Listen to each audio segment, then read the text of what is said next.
everyone. I was already introduced perfectly by Chloe, so my next slide is going to fall a little bit flat, but that doesn't matter.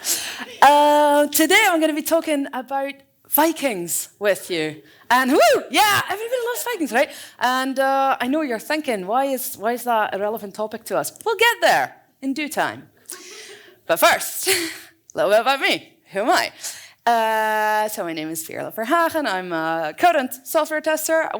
Took a sort of outing to Scrum Mastering for a bit. Didn't like it much, so now I'm back. And I'm a tester for Dutch Railways, and I'm a big railway fangirl, so that was really great for me. And then I started working there, and they were like, you can be on the bike team. Yeah, but I also love bikes, so that's fine. So Dutch Railways does bike sharing and bike parking. Those are two really big products for us.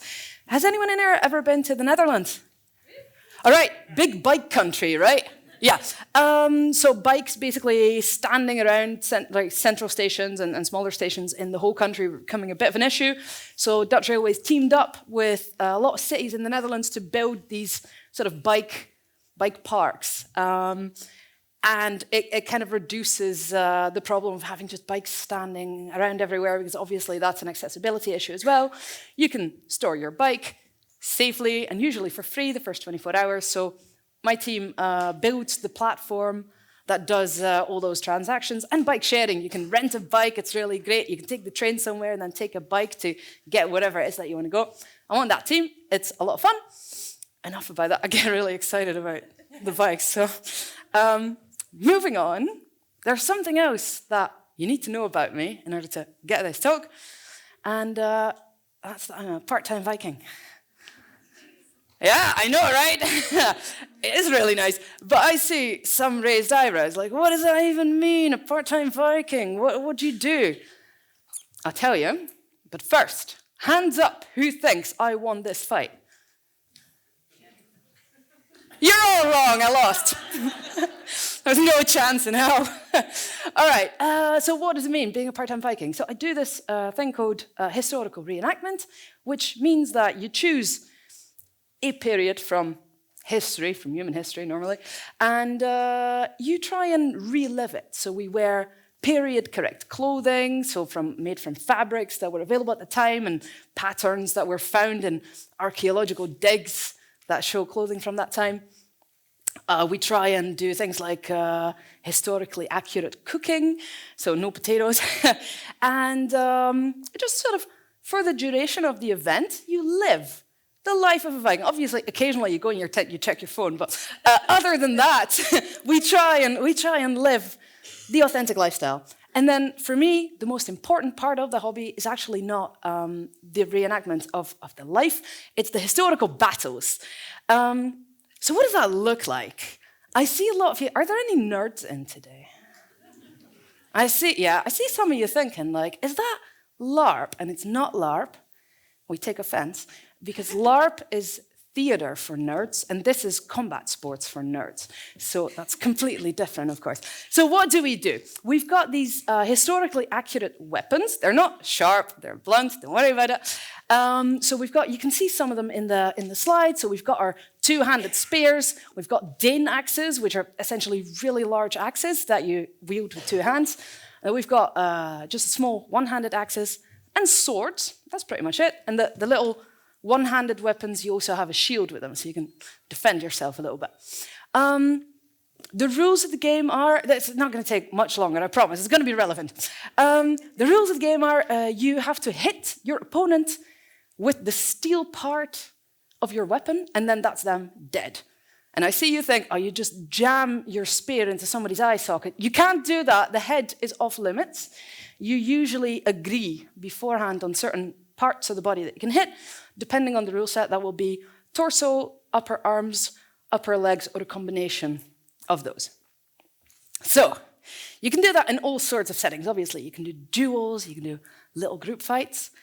But my favorite, the best part of the sport, is line fighting. And why do I love this so much? What is line fighting even?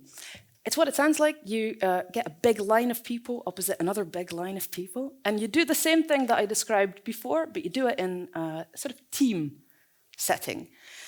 So normally when we go to this type of events, you'll be there with your own club. So like you train once a week, twice a week maybe. Or if you're Danish, you train like 4 times a week. They take it really seriously. But so you're with your own club and you go to this event. So you'll be with like maybe 5 to 10 people. You're there and then you get like all these other clubs and you split the whole group in 2. And so you're with a bunch of clubs on this side and there's a bunch of clubs on the other side. I see some of you already get where I'm going with this. It's all going to be clear in a minute, but the astute listener will already get it. It's a team effort, and that's why it's really cool. That's why I love it so much. Generally, the short weapons, so that's me with my shield and my little axe, we defend. So we have to make sure that our Dane axe fighters and our 2-handed spear fighters don't get killed by the others on the other side. So I defend, and then you've got the people with the longer weapons, and they try and take out people on the other side. Obviously, if somebody gets close enough to me, I think I've got the hit, I'll go for it. And obviously, you can also defend yourself with a spear. So we've all got our own specialization, but we exchange responsibilities and tasks when needed. And then another thing to know about line fighting is it starts like 2 lines fighting against each other. It doesn't end that way. It ends like this. There's just little groups fighting all over the place. There's dead people lying about. Not dead, just lying. So it starts structured, but it quickly descends into chaos. Now, as I said, the astute listener will already get, will have seen this coming miles away, where I'm going with this. But what does this remind you of, right? We've got cross-functional teams, 5 to 10 people. Everybody's got their own specialization, but we exchange tasks if we need to. We work together with multiple teams similar to our own to achieve the same general overarching goal. And it starts off neatly, but it ends in chaos. Anyone, what does this remind you of? Can I get a shout out? No? It reminds you of Agile software development, of course. What else? So obviously, like I said, there's a reason that I'm talking about my hobby today. It's not just to bore you with the things that I enjoy doing at the weekend. There's actually a super interesting parallel. I started in software testing about 7 years ago. I started doing this sport about 4 years ago. And I think there's a very similar sort of key to success. There's obviously multiple keys to success in all things, but there's one big one for me. So a little thing about my club. I know this is going to be on YouTube, so I hope they never watch this. But we used to suck. We used to be a bit rubbish. But then we changed something in our focus, in our training especially. What we did was we started focusing more on communication. So communicating as a whole group, but also communicating just with the people that are next to you in the line. And we noticed that it made a huge difference. So there's a lot of clubs that have got maybe really good dual fighters. So a lot of fighters with really good individual players, really strong technique. They will usually win in duels. They will usually win in what we call the circle of honor, which is where you fight one opponent at the time, and it's the last person standing that wins. They usually do very well at that. My team, or my club, still doesn't. We don't usually have a champion. However, what we've noticed is that in the line, we tend to stand strong. We tend to hold longer. We tend to win. We tend to do very well. So there's this continuous communication going on, which I think is the same in software development. I think it's not the teams with the strongest individual software developers and testers and managers. I think it's the teams that have become the most effective at communicating that usually do the best. So today, what we're going to talk about, I've got a few topics, because it's not in scope today to make expert communicators out of everyone here. I can't do that. I would love to do that. I can't do that. Instead, I think I've identified a few challenges that we all run into and a few solutions for those and a few small life hacks. And some of these you might already know. You might have been doing them for years. And some of them you might think, well, that won't work in my context, and that's fine. If today you pick up one thing that is going to help you, then that's a win. I consider that a win. So today's topics are some Agile anti-patterns, expectation management, which is very important in the line, and I think also at the office, written communication, which is a beast unto itself, and I think it's very tricky for a lot of people, what to do when there's nothing to communicate, or when you feel like there is nothing to communicate, and finally, the power of a war cry. And I can see some people looking nervous, like, oh, is she gonna make us do a battle yell? I might. Who knows? Yeah, be nervous about it. Okay, so Agile anti-patterns. I think a lot of people will recognize what I commonly describe as meeting purgatory. So you've got your Agile meetings, you've got your Scrum meetings, and that's when you see your team, either, especially if you work remotely, so that you don't really see your teammates otherwise. I think this is one of those things. Those are the sort of designated contact hours, and maybe you don't really see each other out of those. And those meetings, they're a bit boring because they're always the same format and the same people talking. All right, on the battlefield, what we've got is instant feedback, because if you don't give and receive instant feedback, you're going to die. You're going to be dead. You're going to have to vacate the field because you are out of the game. Here's my friend Amelie in a bit of a struggle, and she will have called out something like, I need a shield, I need a shield. And that would have been me running over with my shield, like, oh, Amelie is in trouble. That's kind of the way it works. You need that really quick communication. You can't be like, oh, I'll wait for the next stand-up to ask for help. No, you need the help now, or it's going to be too late. This is obviously not one-to-one applicable at the office. I think we could do a bit more of this. The anti-patterns that I'm talking about is these ceremonies that we've got. They were intended as a minimum, but they've become a maximum. So when Scrum says, like, oh, you need to do a retrospective so that every 2 or 3 weeks you reflect on what goes well and what hasn't gone so well, I think the point of that was never, you have to do it once every 2 weeks and then you can stop thinking about it. I think that was intended as a minimum, and instead, we kind of sit on problems like, we've got the retro, that's fine. The exchange of information is restricted to those ceremonies, and also it is restricted to the appropriate ceremony. So if we maybe want to talk about a different topic, it'll be like, well, that's more for the retro, that's more for the daily stand-up. In my team, one of the things I hear most frequently is, oh, we'll discuss that in the retro. When something doesn't go well, when we've identified a problem, it'll be like, oh, that's a good one for the retro. And you see people like noting it down on a post-it, like slamming it on their laptop, like, oh, that's good, because I'll have something for the retro. The retro has become this session where you're sort of obliged to bring up something that could use improvement, and people are like scrambling for it. Like they'll write something down on a post-it, like, at least now I've got my post-it to put in the improve column, which I think is a shame, because I feel like the retro is potentially a really great meeting to improve lots of things on lots of different levels, and it's not really happening the way we're using it.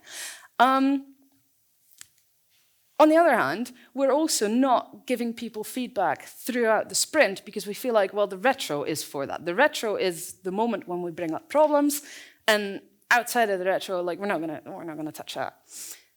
I think one of the reasons why we do that is because it's scary to give people feedback, especially if it's what we normally consider negative feedback. So if we're trying to change the way that somebody does a certain thing, that's a bit scary, because you're kind of telling them, like, oh, the thing you're doing right now is not really the best, in my opinion, and we find that scary. So we tend to not do it, and then we stick an anonymous post-it in the improvement column during the retro, and that's that. We did our thing.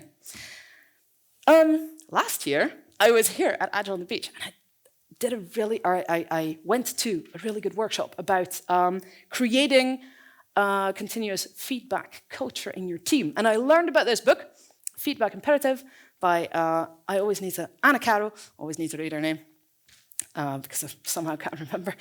In her book, which is all about like getting that feedback quicker, she writes about the COIN model of giving feedback. So COIN stands for context, observation, impact, and next steps. And I think this is one of those small hacks that maybe you can take away after today and try and apply to your teammates. This is a way of making feedback more objective and less personal. So instead of saying, you are always interrupting other people and I am sick of it, instead of saying that, you could say something like, hey, this morning during refinement, I noticed that you didn't really let Jamie finish talking, and now I don't know what their idea was, and I think that's a shame because I would have liked to hear it. So maybe in the future, could you be more respectful when other people are talking? Or respectful is actually a bit of a judgmental word. Maybe we should say considerate. Well, anyway, I'm sure you'll figure out whatever works in your context. Either way, it's the context, observation, impact, and next steps. If you give a person those 4 things, it's less of a personal attack, it's less you. Your personality is rotten, and it's more, this behavior that I noticed this morning is not optimal. Maybe we can change it. So, summing up this bit, ask yourself, whenever you've got a problem, whenever you want to raise something with the team, sometimes the appropriate meeting will be the best moment. But do ask yourself, am I sitting on this, waiting for the next meeting to drop it? And if yes, could I drop it sooner? All right, moving on to expectation management, which I have learned is very important in the line and also at the office. This picture specifically because this was an event in April a couple of years ago. Nobody was expecting it to snow, and yet it did. So, hands up. Let's do a vote. Let's say 0 to 5. Your manager or your boss stops by your desk or drops in on Slack and says, hey, do you have a moment? How nervous are you with 0 being I'm totally chill and 5 is I'm having a heart attack? Oh, look, we've got a 10 in the house. Love that. Yeah, this is stressful. Why is this stressful? Why do we assume we're going to get fired? We're probably not going to get fired, but we might. And that's a horrible thing. Just for fun, this is something that a friend of mine had happened to him. He anonymized it for me so that I could use it for this talk. He was on a 2-week holiday. And on the last Friday of the holiday, so basically the last day of the holiday before the last weekend of the holiday, his boss sent him this invitation. Team update. Only 2 people invited. That was him and the even higher up boss. And it was only 15 minutes for the Monday after he would be back. And there was no summary, nothing there. So he was like, it's tense weekend. So got the potential to ruin a weekend. He got in touch. He was like, I can't do this. So he got in touch with his boss and said, hey, listen, any chance you could, give me a little summary of what we're going to be discussing there because I'm a bit nervous. And his boss was like, it's I don't know, something little, we're swapping 2 developers around, or you're getting a new tester, nothing important. Put that in the description. If there's any managers in here, don't you dare send this to people. Put that in the description, because what does it really cost you to put 2 sentences in there saying what you're going to be talking about? It costs you maybe 15 seconds more. It saves you then having a stressed person on the phone later on that day. So actually, it'll save you time in the long run. And it's just better practice. Whenever you ask a colleague, do you have a moment? Then maybe include what it is you want to talk about. As a tester, I was actually guilty of this quite frequently. I only learned about this a while ago. I would go up to developers and ask them, hey, do you have 5 minutes to help me? And they would be like, I don't know, help you with what? Is it really going to take 5 minutes?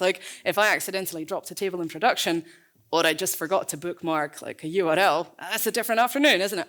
So I had to learn this, and it could help some of you as well. If you ask a person if they have a moment, specify what the moment is for. Right. Expectation management is also very important in meetings, when you're organizing meetings. good meeting needs a good invitation. I took a workshop on this, actually, a couple of years ago by Lena Pagha-Nystrom and Samuel Nietzsche. It was called How to Make Team Meetings Not Suck. It was absolutely wonderful. If you ever have the chance to take it, I recommend it. What they said is too many people send meeting invitations without details, without an agenda, kind of like the example that I showed you previously, but instead of inviting two people, you're inviting maybe the whole team, like you're inviting 20 people and none of them have any idea what it's going to be about. Monday morning meeting is going to be 90 minutes. I'm not going to tell you what it's about. You're just going to have to show up. You're just going to have to trust me. That's going to be worth your time on Monday morning. You know, and trustworthy. What that meeting is going to look like is these two people are just going to be coding because they're like, it's Monday morning, I've got shit to do. I'm just having my first coffee, I'm going to be productive. That person, he's still down the pub. He was there last night. He's still there in his head. She's answering emails because, she's got about 200 of them. That's the way weekends work these days. And then there's the person who organized the meeting, desperately trying to explain what it's all about. Already 10 minutes behind on schedule because, the first 10 minutes were not meant to explain the topic of the meeting, and yet here we are. Good meeting invitations contain the following 3 things. Goal of the meeting. Also, the desired or expected outcome of the meeting. Why am I showing you these at the same time? Because they're slightly different, even though they sound similar. The goal of the meeting is more the activity that you will be doing. Are you trying to brainstorm new ideas? Do you have to make a decision? Do you have to solve a certain problem? Do you have to convince other people of something? So that kind of tells you more about the structure that the meeting should have. If you've got like maybe a work form or a liberating structure that is appropriate for it. And then the desired or expected outcome of the meeting is, once the meeting is over, what are you actually going to be taking away? Do you need a list of options? Do you need options to be eliminated? Do you need to have a new set of ideas to work on? What is it that you need? This will also help you determine when the meeting can be over. Normally, we allot either half an hour or 90 minutes to a meeting, and then we fill that time. And then when the meeting is sort of like over early, we kind of sit there awkwardly, or even worse, people tell you, I'll give you those 7 minutes of your life back. You're not a time god, you can do that.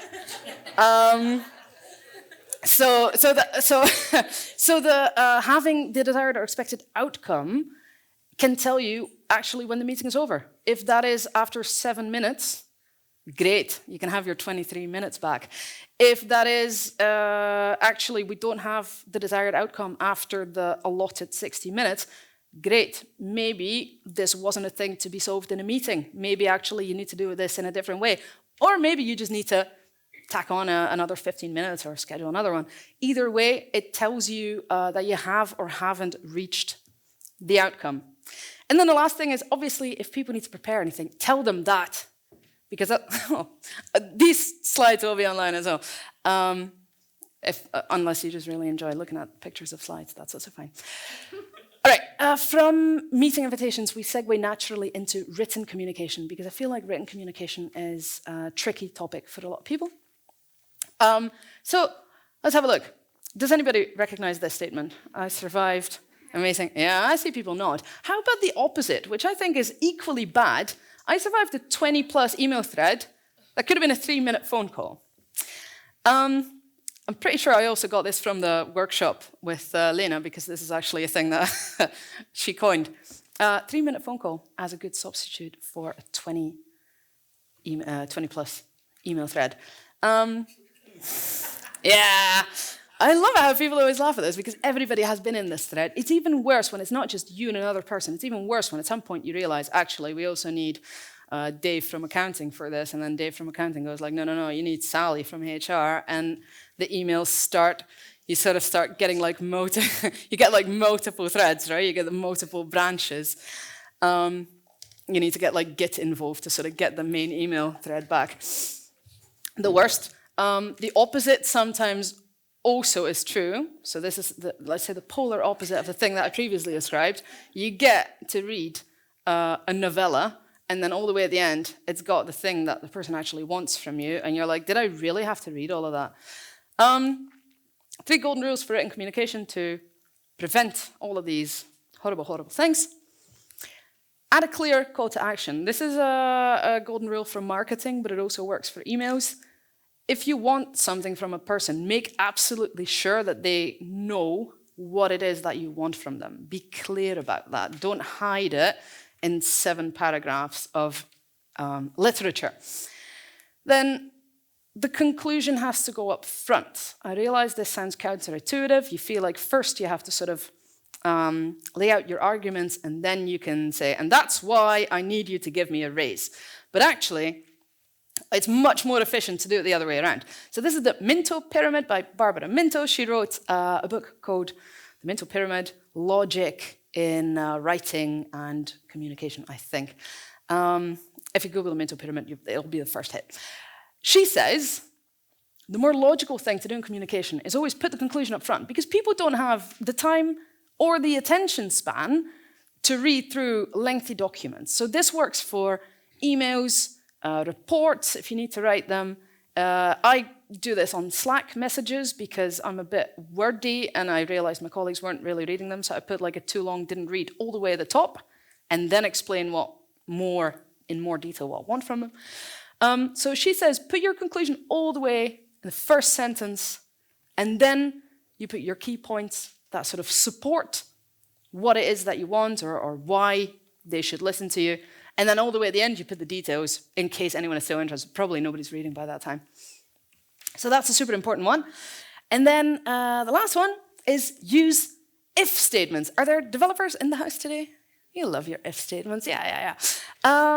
What do I mean by if statements? I mean that if you have multiple options to work with, it kind of helps to put all of those options in the email from the get-go and work with yes or no scenarios. So I say, Holly, would you like to go for coffee with me on Friday?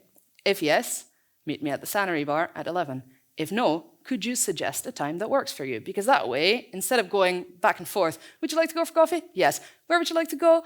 Maybe the Stannery. Okay, that's fine. What time? 11. Like, that's already 6 emails, and we haven't even had come to a conclusion yet. So use if statements. So for instance, hey, coffee sometime soon. I need to read this from the screen because I haven't memorized it. Hey, would you be up for coffee and a chat at the main office soon? That's already 2 things. That's coffee and a chat at the main office. We already know where we're going to be meeting. If yes, I can do mornings until 11:30, except for Friday. Let me know. So that's already a location and 4 whole mornings that the other person can choose from. And then the other person only has to say, yes, sounds good. Tuesday at 10 works best for me. You don't need to confirm. You already know they're free. They already told you in the first email. Let's meet at the coffee corner at the main entrance because, maybe the headquarters is really big. Now you've already got the coffee corner narrowed down. See you then. That's 2 emails. You've got the whole thing sorted. It's perfect. Obviously, meeting for coffee is a silly example. We've all got our shared Outlook calendars and stuff. But this also works for slightly more complicated topics. Give it a shot. So, those are the 3 golden rules for communication. But I've got a bonus rule, especially for the AOTV audience. I do this at no other conference. Can anyone guess what it is? Yes, exactly. Know when to pick up the phone. Know when it's enough. Know when you're getting sucked into a 20+ email thread and written communication is just no longer the way to get your point across. Know when enough is enough. Thank you. Who was it? It's you. You won the prize. The prize is honor. Okay. What to do when it feels like there is nothing to update? When you feel like, well, there's nothing really to communicate, so what am I going to tell people? That's in the daily stand-up. People are like, yeah, it was fine. It was good. No, don't need help. That's fine. I'm going to take you back to the battlefield because we spent too much time in the office already, and I want to talk about fighting. A runner is in the line fight when? I already told you, right? The line fights get really chaotic, and it starts as 2 lines, but then at some point, it just becomes little fights all over the place.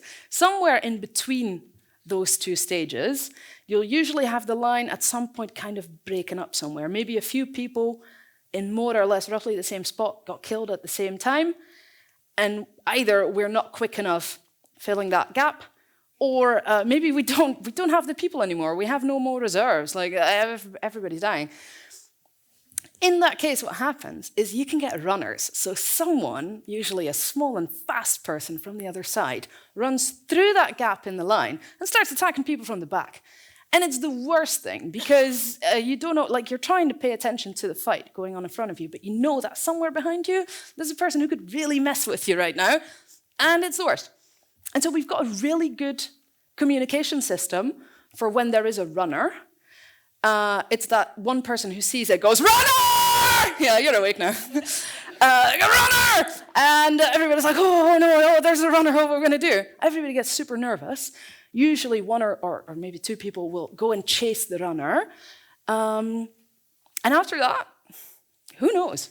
We don't have a system for that. We still don't. Like, if anyone has suggestions, let me know. We don't have a system for that. So we know that probably someone's taking care of the runner, but we don't really know. So we're like looking around nervously, like, are they still there? They might be back, they might not, we don't know. Back to the office, back to the Dutch Railways bike team. Last year, we had an outage that lasted more than 24 hours. We were in the newspapers. It was a bad week for us.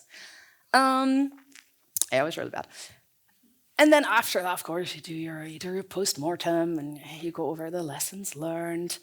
And we had to talk to other teams as well that work with us. And we had to talk to our stakeholders. And we had to talk to basically the people that were on call to take all of the phone calls of all of the bike parks in the countries where the people working there were super stressed out because they were like, nothing is working. We were like, we know, sorry. So we had our post-mortem, and then the most damning feedback that we got from people was we weren't being updated on what was going on.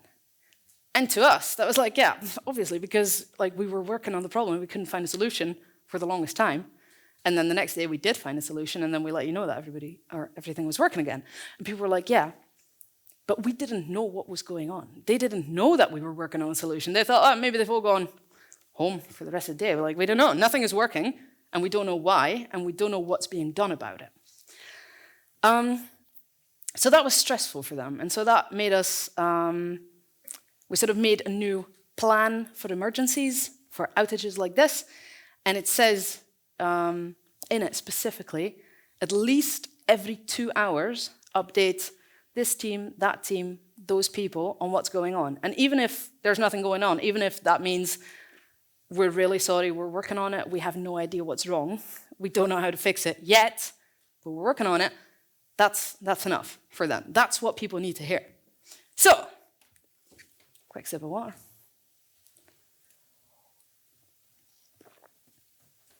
On the battlefield, this happens quite a lot as well. When it feels like there's nothing to update, but actually there is.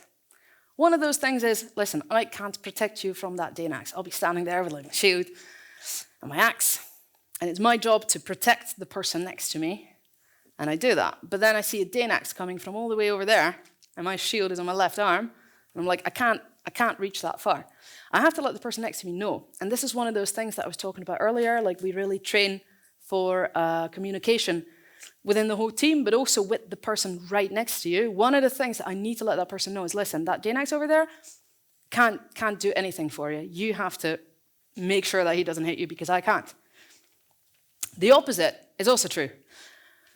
Don't worry about that guy over there. I see him eyeballing you, and I've got you. Don't worry, I'm on it. Because it means that the person next to me doesn't have to spend brain power worrying about that threat. They can just focus on getting someone on the other side poked in the ribs. Another thing that's super important to us is we're still fighting, which sounds really silly. Why would you have to announce that? This is the sport you do. You're constantly fighting. It's really easy when I said the line breaks up and you've got a little fight over there and you've got a little fight over there.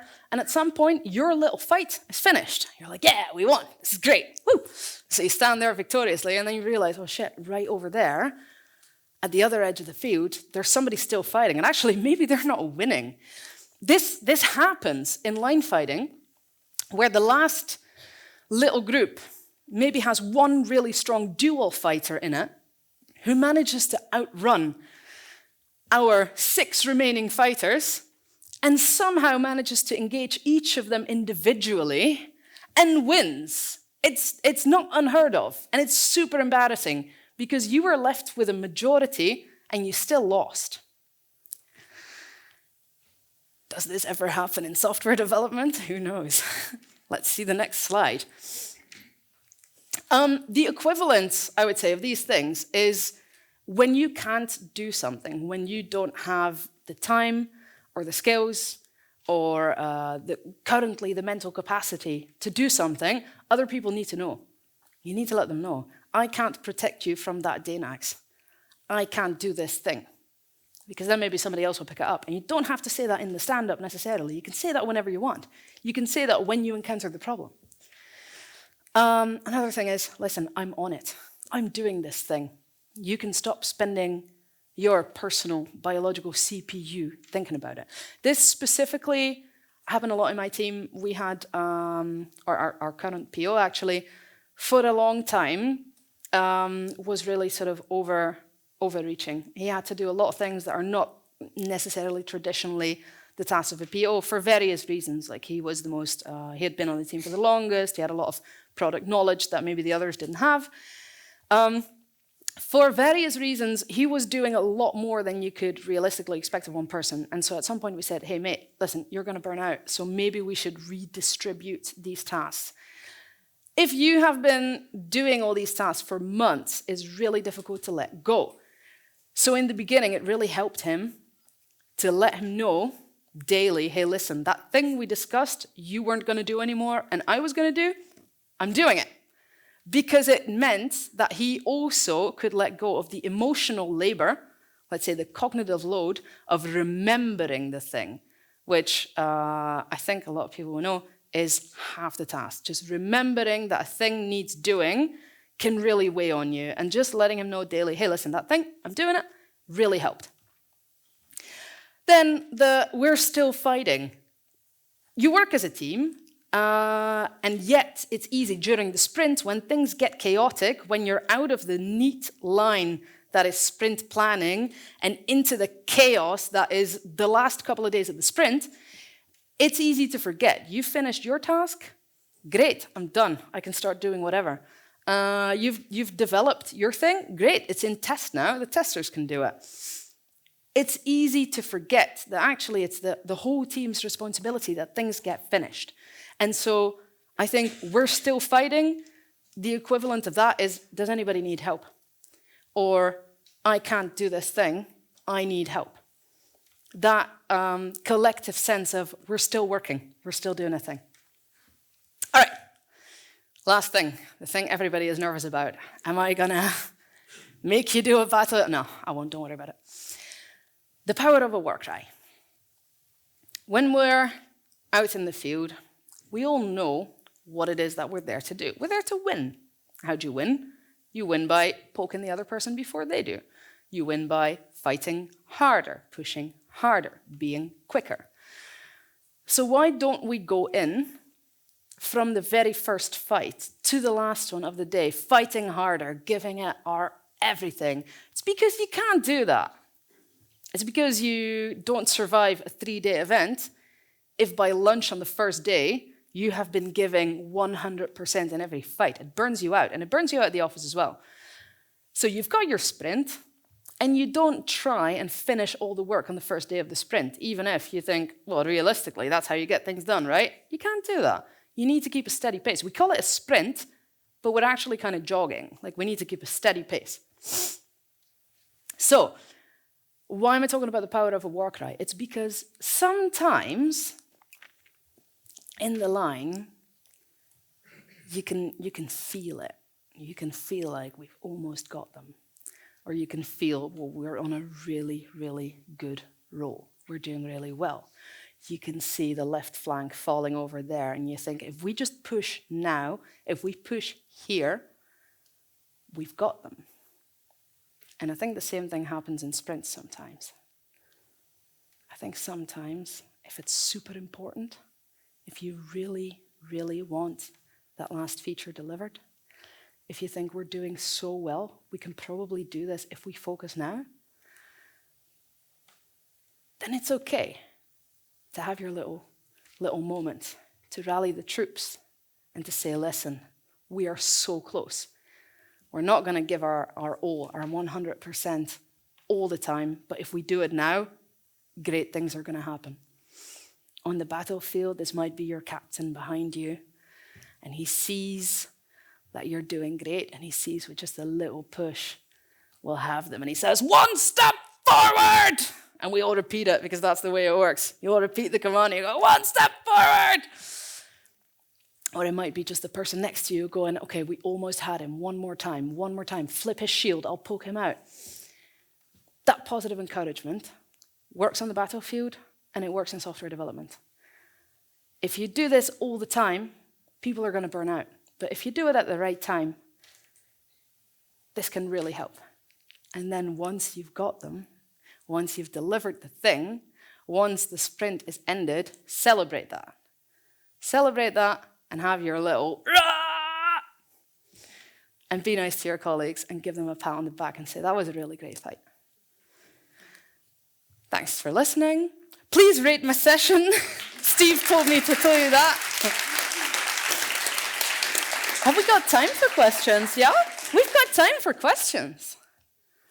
If the questions are about the hobby, then please ask them during the break. Otherwise... Oh, yeah? Yeah, I work with a lot of software engineers that are quite quiet. Yeah. Which is probably quite common. Have you got any tips for how to sort of approach that sort of barrier where people might want to say stuff, but you don't feel comfortable, or sort of team building to sort of get into that? Yeah, I think that's a really good question, a really difficult question. I'm not sure I have the one-size-fits-all answer to that, but my advice would be try, if you can, to find out what people are comfortable with. So some people are happier speaking on the phone. Like, I'm one of those people, like, if people say, oh, can you jump on a call? Like, can we jump on a Teams meet? I'm like, no, I don't want that. Call me on the phone. I have one. Some people don't like to speak in real time. They prefer a Slack message, or sometimes people prefer, like, maybe just casually jump on a huddle. See if you can find out for each person what their preferred way of communicating is. Even, like, I don't know, go crazy, ask them, which I realize is hard, and I think a lot of people haven't really thought about what way of communicating they prefer, but I guarantee you they'll have one. And for some people, unfortunately, that is... I don't want to communicate, but you know, they're going to have to, they're on a team. So try and work out what way for them is least inconvenient and pick that one.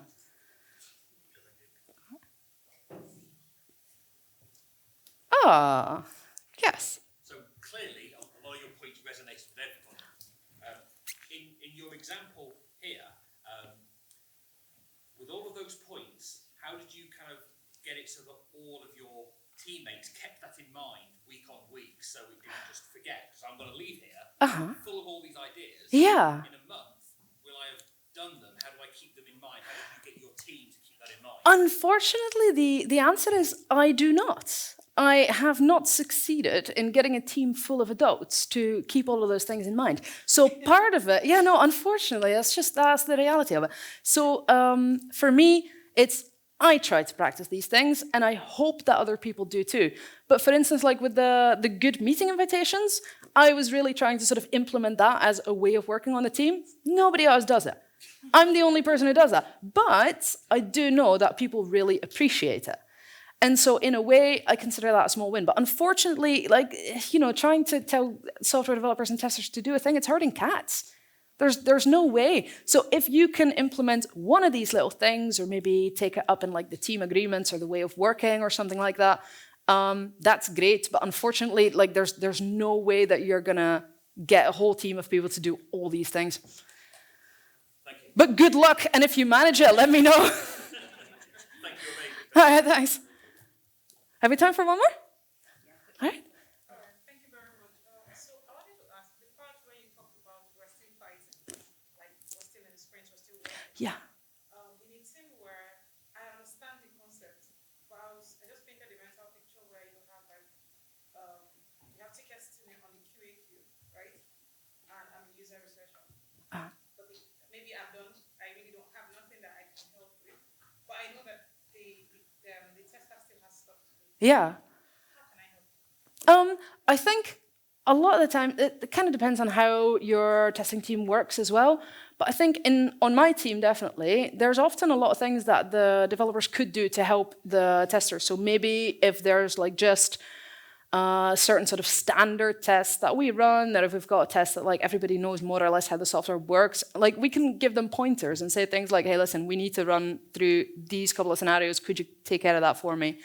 I think it really does depend on your team's way of working. And so maybe in your context, this just doesn't apply.